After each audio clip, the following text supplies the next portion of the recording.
I know our friends Travis and George have really hit the Tom Brady roast pretty hard, so we're going to kind of pick up the pieces. I guess that's where we'll start here. Yeah, we're just kind of like the odds and ends. Yeah, and everybody's kind of touched on it, and it's just like, well, whatever's left, we'll pick at it. We're kind of going over it, and I guess my challenge to you was to come up with a take or an opinion on this entire thing that has not been said, written, communicated yet.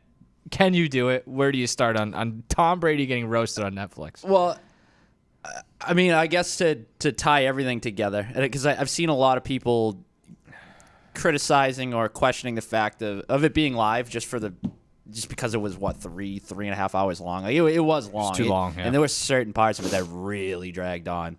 But, like, that being said, I think that's kind of what made it so special or unique. Like, the fact that everybody was watching it at the same time. Like, it was just kind of one of those events that just completely took over a moment in time. Like, you get that every now and then. Like, I was talking to you earlier about this, like Will Smith smacking Chris Rock, or like, I don't know, Ellen DeGeneres' selfie, or like Kanye West storming the stage, like things like that just happen. There's just those things, and everybody's engulfed in it, and that's kind of what Sunday felt like, which I wasn't really anticipating going into it. Like, I admittedly on Sunday night, I was just kind of like screwing around, scrolling on my TV, and I almost had forgotten about it. Yeah. I feel like the promotion of it was what it was, and then once you locked in and you realize everybody else was watching, you're like, oh, okay, we're all doing this. That's cool. It was weird because like it was on Netflix. It had to be on Netflix for what it ultimately was. Oh yeah, and it's Netflix just doesn't feel like it's promoted as heavily as, like, you know, there's no the 60 Minutes lead it on CBS or whatever on Sunday afternoons. To that original point that you made, I agree, and I think I'm hearkened by that, or like I hope we can continue to do, whether it's a roast or more things like this, that idea of everybody kind of watching the same thing at the same time is almost foreign at this point, with how many opportunities you have for various streaming platforms, or everything's on demand. Like, nobody watches ER at this, you know what I mean, at the same time. You're not getting the MASH finale. Correct.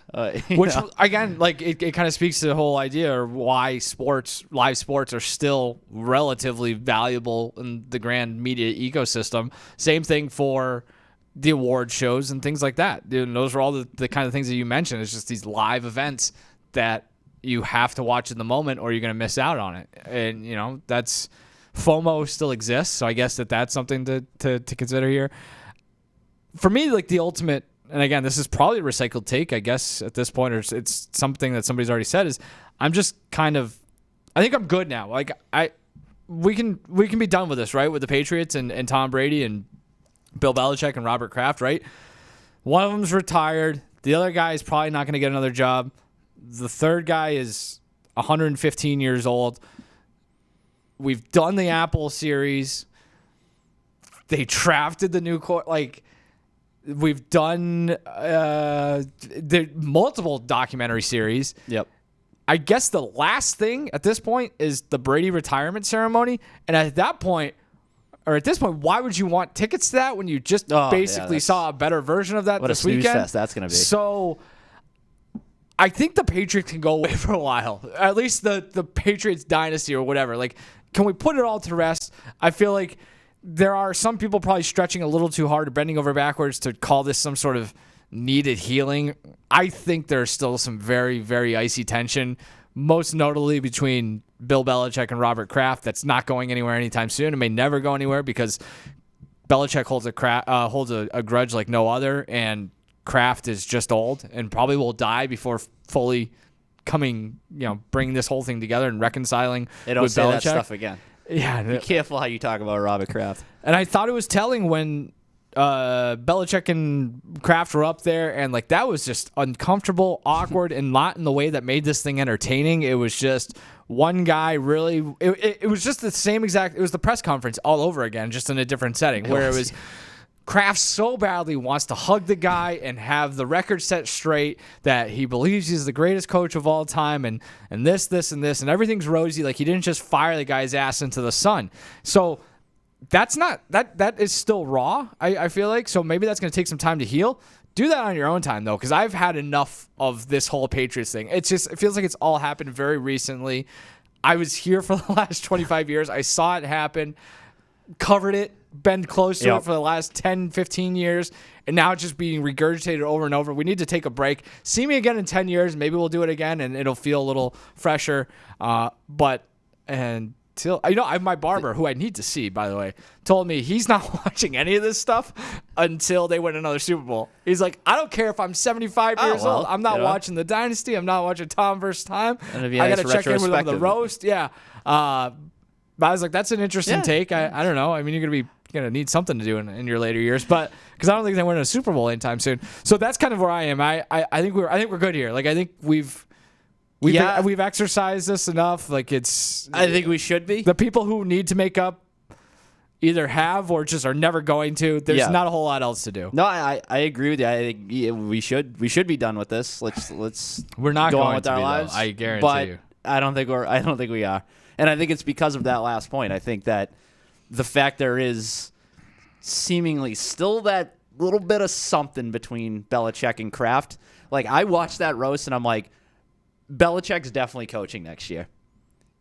If he gets a job, yeah. He is more apt to come out of retirement now, not retirement, whatever it is, his little hiatus, the 1 year hiatus because he couldn't land a job. Like, you got to think that all those jokes about him not being able to land a job, that he probably has a hair across his ass today.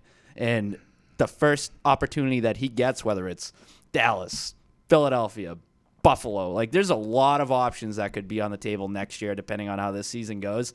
That I'm watching that, I'm like, oh yeah, he's coming back, and he's coming back with a chip on his shoulder. Which is why I think a lot of this. That's the other thing too. Like I know I said I want to be done with it, and I think we should be done with it. We're not going to because Belichick's not going anywhere. Right. To that point, but also in the short term, he's doing the media thing, and he's going to be everywhere. And I guess I tend to agree with you. I agree with the fact that I think he wants to coach again. I don't know if he will. I don't know if he's going to get a job, but I do think you tie all of what's going on right now with the McAfee stuff and the college game day and the draft night and now this and whatever else he's going to do that isn't coaching is a way for him to sit there and show you how magnanimous he is or how personable he is. And I even saw before we came on here, I know Scott Van Pelt was talking about it on his podcast, and he did this thing, and he's not alone, where it's, we tell you guys, trust us. This guy behind the scenes is far more personable. And so now I think he's trying to put that out there to kind of erase some of the questions that people or teams might have about him.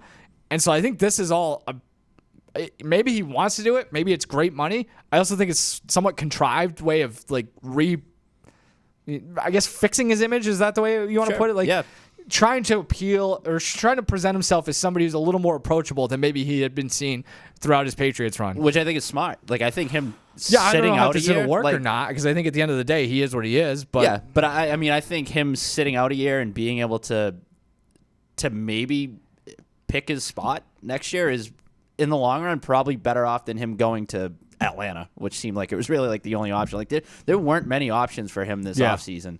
And I think that you're going to see some teams that, for one reason or another, they underachieved this year, and they're going to be sitting there next year with a coaching vacancy and be like, well, we have that guy. We have that break glass in case of emergency option over there who has won all these Super Bowl titles. And, things obviously ended on a sour note in New England, but he's still Bill Belichick. And